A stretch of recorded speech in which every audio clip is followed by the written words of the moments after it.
Hey y'all, hey!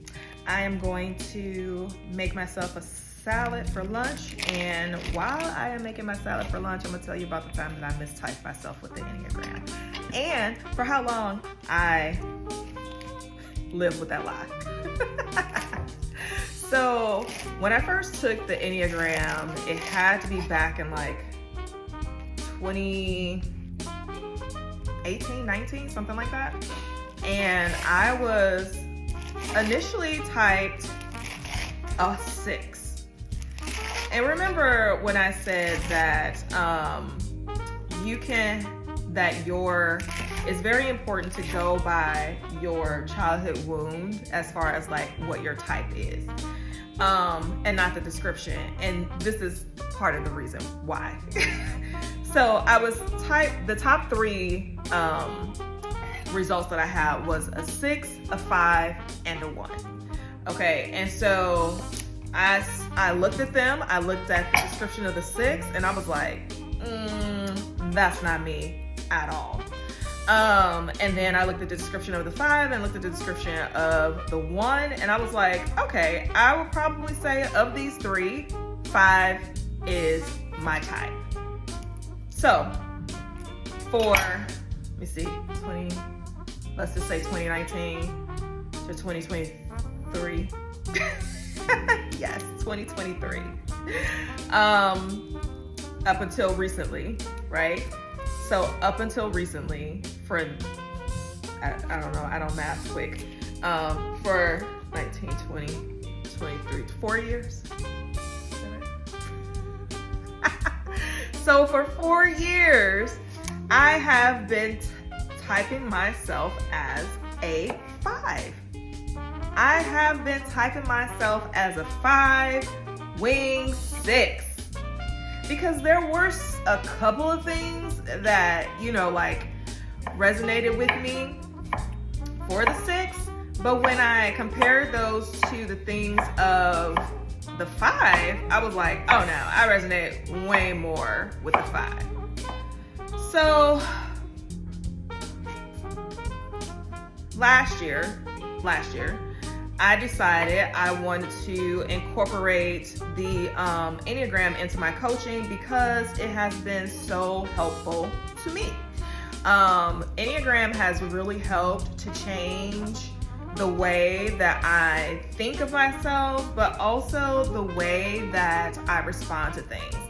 Seeing how things trigger me, understanding why they trigger me the way they do, being able to give words to that has really, really helped it has really helped my communication, not only with my husband, but then also with my kids and my friends. So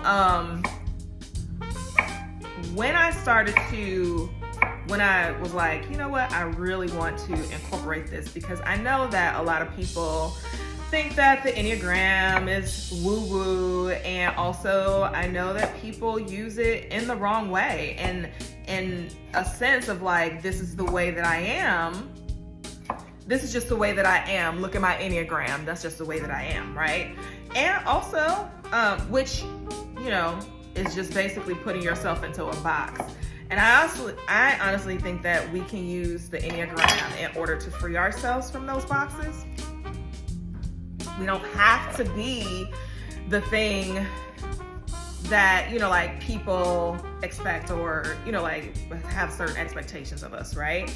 And even in those things, like learning what triggers you can also help you to find ways to cope with the things that trigger you, and help you to find ways to respond to the things that trigger you in a healthy way. Respond in a healthy way. And so the Enneagram can help you with all this. So back to me realizing that I had mistyped myself. So I'm all like, oh, I need to learn all the things about the Enneagram if I'm going to use it for coaching. And just so you know, that is the stance that you should take with everything, right? Not just like, oh, I'm going to use this and not really know what it is that you're using or how powerful the thing that you are using. like especially when it comes to helping other people and giving other people information. Please do your research and know exactly what you're doing before you hop into anything. That's just a side note.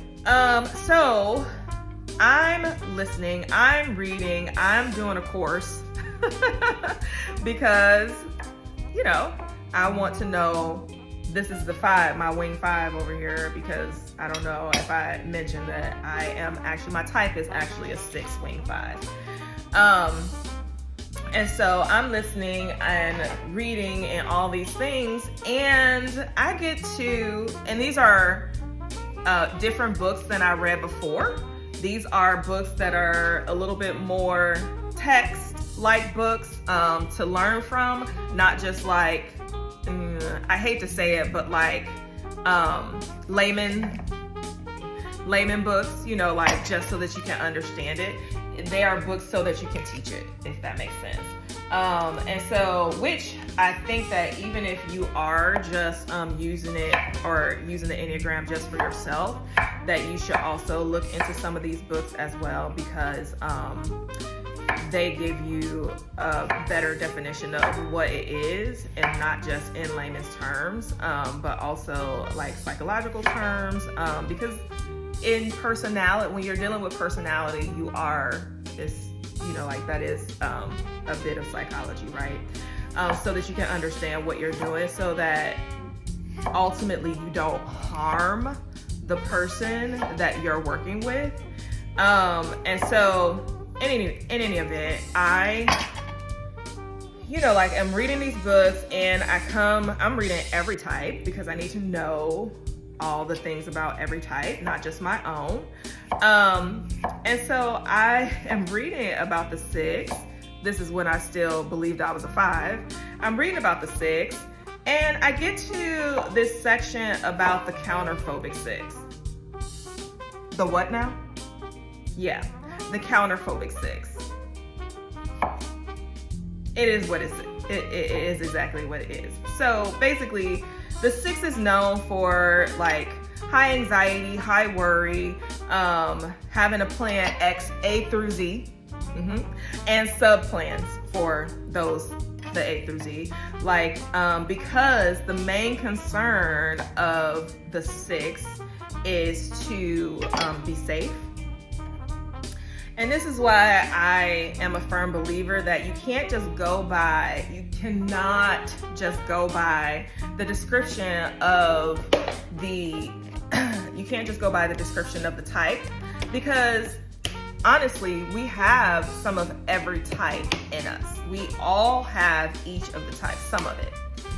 And so a lot of each type is going to resonate with you, okay? Where you're going to find the most help and understanding of that type is through its motivation, through its core fears. And the way you're going to know what those are is understanding and knowing what the childhood wound is. That's it. You cannot type yourself without knowing what the childhood wound is, because you can mistype yourself. So when I first took it, I did not know what the childhood wounds were, right? And if I had known what the childhood wounds were, then I probably would have done a deeper dive into the 6, because the childhood wound of a 6 is literally my childhood wound. Okay? And so understanding that, I was like, oh, this makes sense. But then I read the description of the 6, and I'm like, none of this, I mean, some of it, maybe a little bit maybe resonates with me, but not all of it, right? Like, for the majority of it, I don't resonate with this. Then I get to the counterphobic 6. The counterphobic 6, y'all, the 6 is the only Enneagram type that has a counterphobic. Did y'all know that? Did y'all know there were subtypes? I'm not even getting into that because that's for a whole other thing. But the counterphobic 6 feels all those things, right? They still feel fear. They still feel worry, anxiety. They still have a plan A through Z with subplots and sub twists, and this is the person that you want in an apocalypse situation. Okay, this is the person that you want in an apocalypse situation because they got you. But the counterphobic 6, what they do is they, instead of letting that fear control you, because this is still like being controlled by fear, but they run into the fear versus avoid the fear. Yeah. So for me, I was like, I feel like you just read my life. Because anything that I have ever felt fearful about, I'm like, well, let's just do it. Just do it anyway, because we can't move on from here until we do it.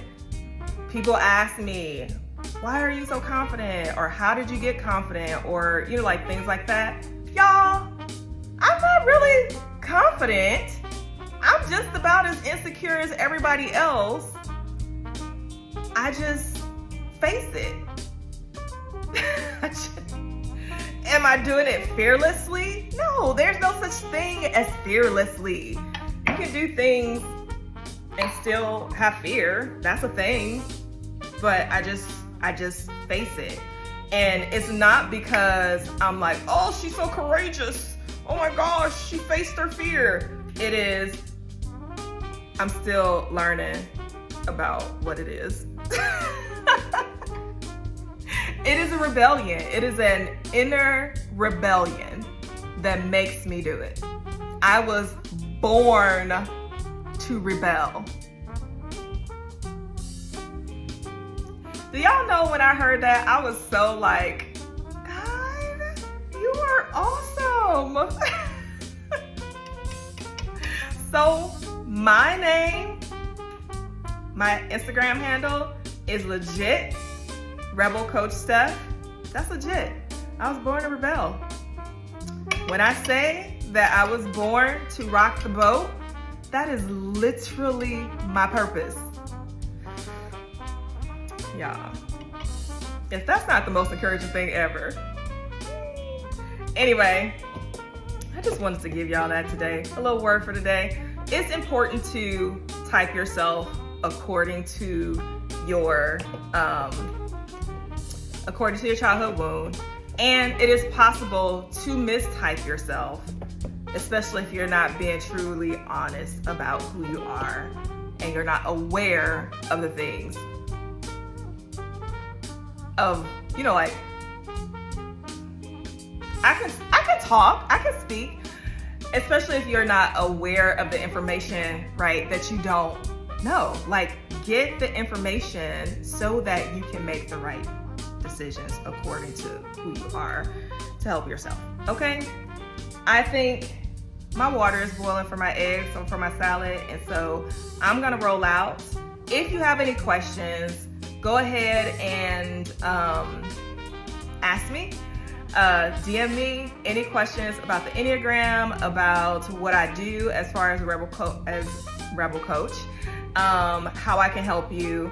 But also, I do have a link for a quick quiz to help you with figuring out what your primary wound is. And so the primary wound is not your childhood wound, but it is what the childhood wound produced in you. And something that you can start to work on really quick. It's a really quick quiz. It's like 10 questions. It gives you your result and like ways that you can, and things for you to be aware of as this being your primary wound, and how you walk in this world. So that is, actually I'll post a link in this video. But you can also get it if you go to my profile. Or you can also just DM me and say, quiz. Shoot me a DM. Say quiz, and I'll send you the link. How about that? But have a great rest of your day. And if you can't, what does Tabitha Brown say? Don't you dare go messing up nobody else's. Okay? Bye-bye.